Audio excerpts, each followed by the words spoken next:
Welcome to another Midnight Woodsman production. Today, well, it's the big one, 007. It's my rankings of all 24 James Bond films. I've done pre-title sequences, Bond girls, villains. I've never just ranked the movies up until now, but today I'm going to change that. But before we get started, let me just quickly mention this guy right here. Now, I don't know when this video is going out, but I can tell you when it was recorded, the afternoon of Saturday, October the 31st. A couple of hours ago, I sadly realised in the news that Sir Sean has passed away. It's kind of surreal, and I'm definitely going to dedicate this video to him. Tonight, when I sit down to watch a movie, possibly a Sean Connery film, maybe Dr. No, I'm not sure yet, I'm going to be raising a beer to him. Thank you for the movies, sir. I have watched them my entire life, and you will be sorely missed. And let's try and do a video, I guess, which Sean would be proud of. So let's dive in. I'm going to try and maybe get through the whole list in one video today. I know I normally split them up, but I'm going to try and just go hell for leather, get all the way to number one, make it one big Bond fest in honour of Sir Sean. And which means I'm going to have to try and avoid turning these slides into mini reviews of the movies, because once I get talking about them, I might not move on to the next slide for quite some time. So we'll try and be brisk. We'll see how we go, and let's find out what's at number 24. Die Another Day, the worst James Bond film for me. Funnily enough, I really enjoyed it the first night I actually watched it. I saw it at the cinema. I thought it was pretty good, but on every subsequent viewing, I've just found it even less enjoyable. Each time I go along, it's got some terrible CGI.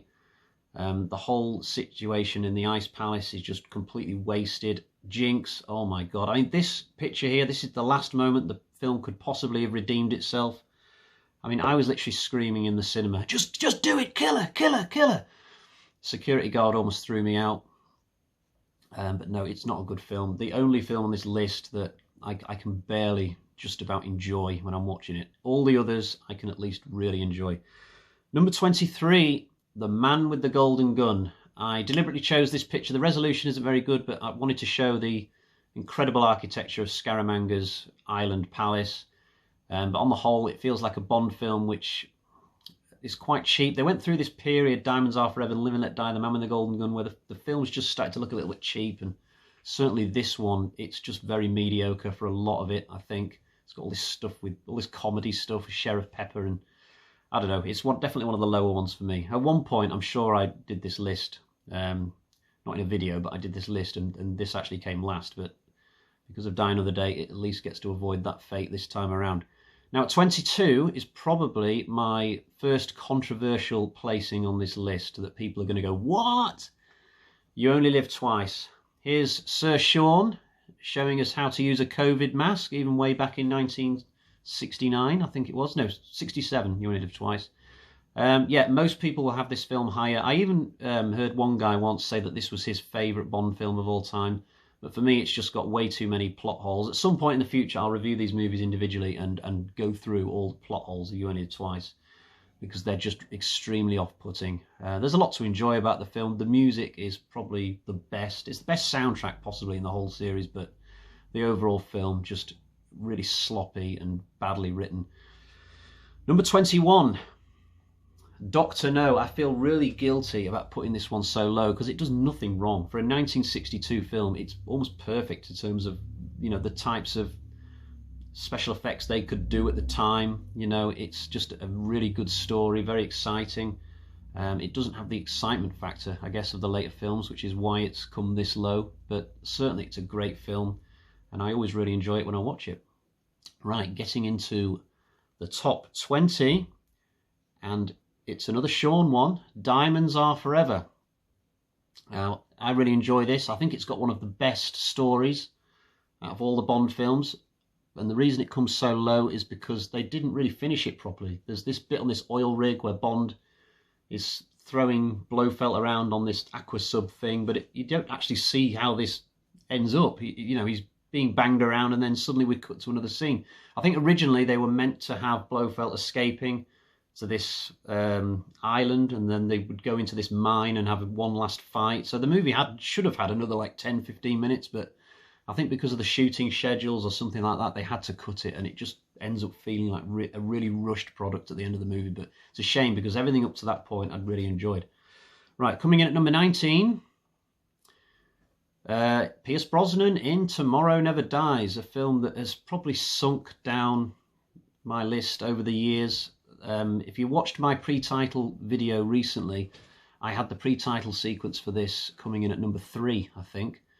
But after that, once you get into the main film, it's probably one of the weaker efforts. Still enjoyable, but I don't know. It's a very by-the-numbers Bond film. It's ripping off some of the plots from the earlier movies, and I think this is a good placement for it, a fair placement, to be honest. Number 18, The Living Daylights. It pains me to put this one as low as this. This is the first one I saw in cinemas in 1987, so it holds a special place in my heart. Yeah, my gran took me to see this, I think, around about my 7th birthday. It's a good Bond film.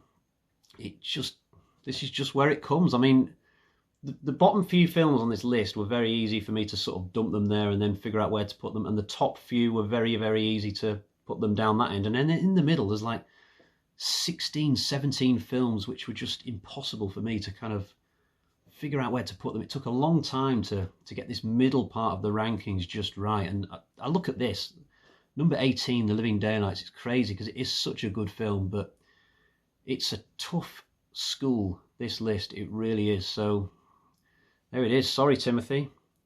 Number 17, The World Is Not Enough. I loved this when I saw it at the cinema. I thought it was amazing. And if you'd have told me then that years later I'd be doing this ranking and this would be down at 17, I wouldn't believe it. I just, over the years, like Tomorrow Never Dies, it's just gradually gone down over repeat views, but I still really like it. You know, it's just one of those things. It's a tough competition. I can't reiterate that enough. I'm going to say that on almost every film. So, yeah, 17, The World Is Not Enough. Coming in at 16, Live and Let Die. It's a good Bond film. It does feel a little bit like they didn't quite know what they were doing with Roger, with it being his first year. The pre-title sequence is a complete mess, but I like how dark the film is.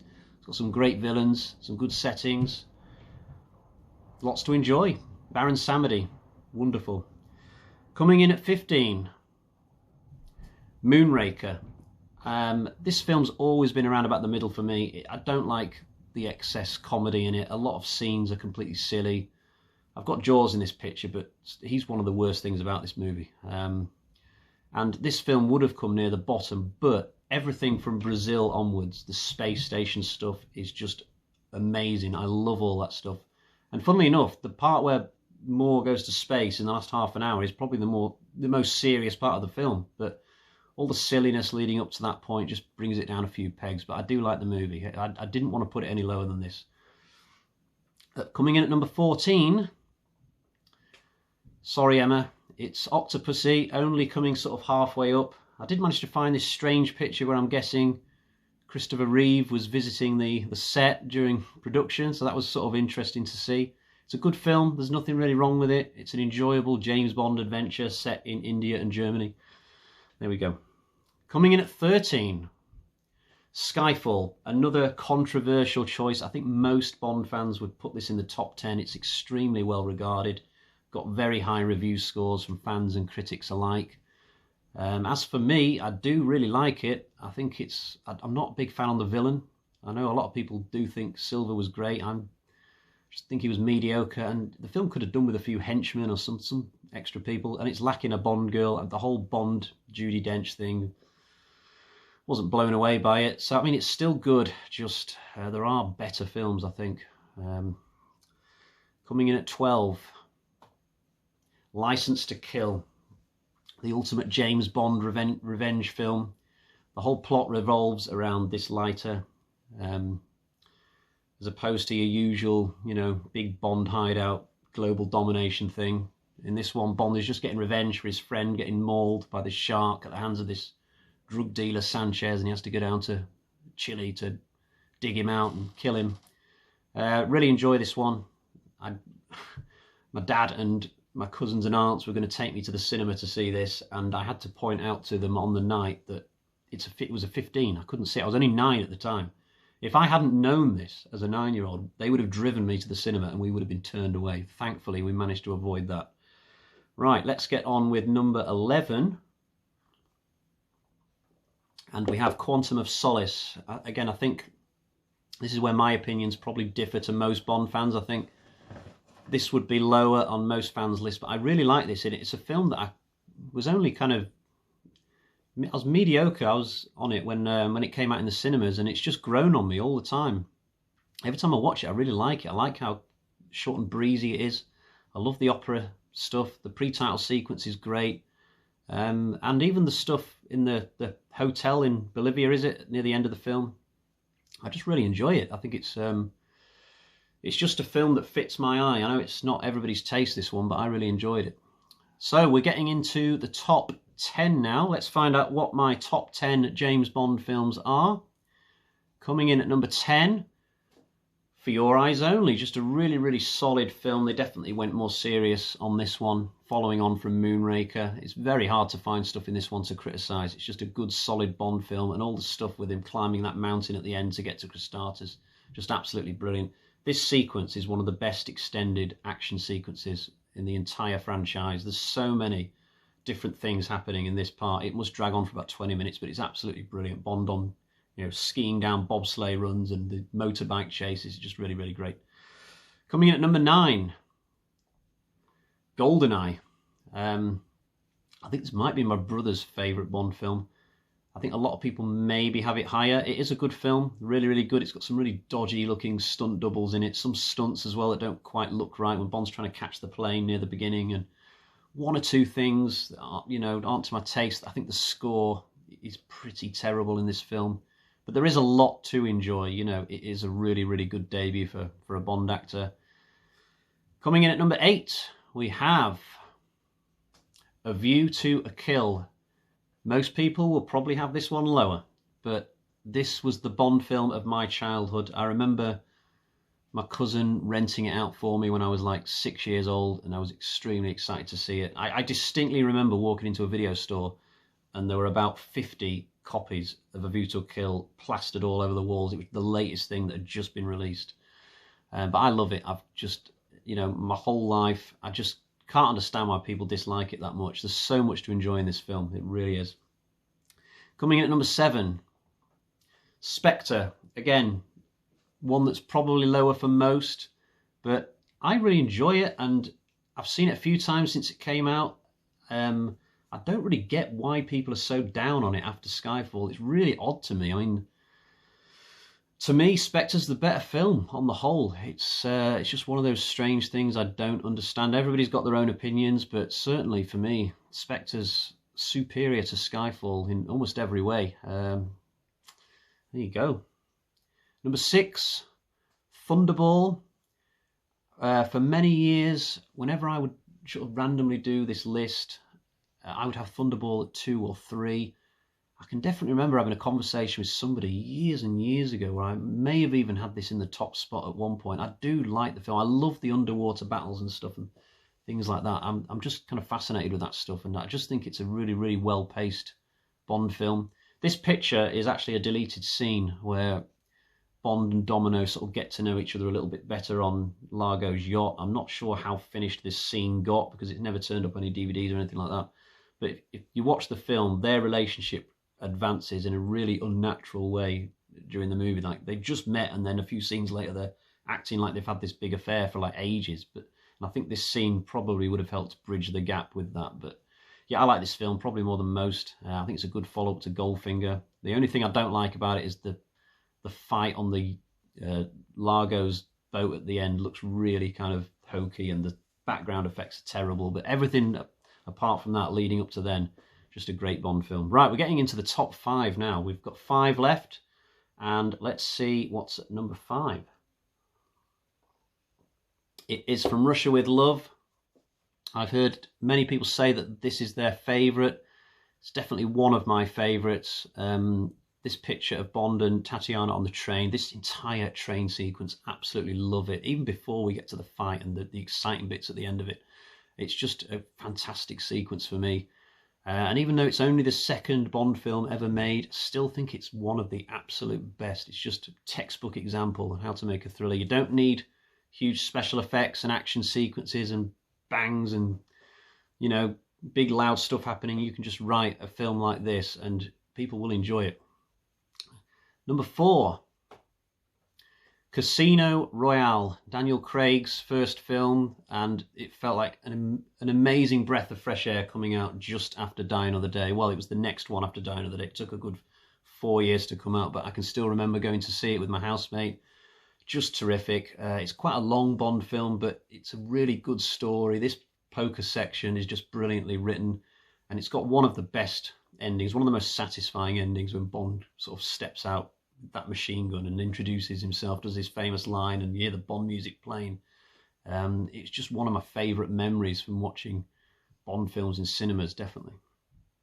Coming in at number 3, we're getting to the real creme de la creme now, and this is Sir Sean's last film on this list, Goldfinger. Everybody loves Goldfinger. It's an absolute classic. I bet there's a lot of people in the world for whom Goldfinger is their favourite one, and this is just one of the Bond films I probably watched the most in my childhood. I can remember watching it so many times. It's just brilliant. Everything about it. You can't really criticise anything about Goldfinger at all, really. And the only reason it's not number 1 is just that there's 2 other really amazing films, just slightly higher. But for my money, just about Sir Sean's best of the bunch. At number 2, The Spy Who Loved Me, Roger Moore's best Bond film in my eyes. This was the highlight of the Roger Moore era, the best Bond film of the 70s by far. It's just amazing. Jaws is fantastic in this film, Triple X as well, the whole Atlantis thing. It's just one of the most spectacular Bond adventures of them all. I think I've seen this film about 100 times, and I'll probably see it another 100 more before I sadly depart this coil. It's just absolutely fantastic. But my number 1, you probably know what it is if you've been sort of keeping in mind what films I've not used yet. And it is On Her Majesty's Secret Service. For me, the ultimate Bond film. George Lazenby's only one, ironically, but just an incredible film, incredible story, really sad ending. It's got this great location in Switzerland. Just absolutely fantastically directed by Peter Hunt. This was the only Bond film that he directed, but he did it so serious, and it's just perfect. It's just the perfect Bond film for me. So there we have it. There is the list of all 24 James Bond films ranked from worst to best. I will see if I can get back to the picture of Sir Sean to finish. Once again, thank you for the memories, Sir Sean. This video is for you. Rest in peace. And everybody else watching this, I'll see you again very soon for another James Bond video at some point. Cheerio, bye-bye.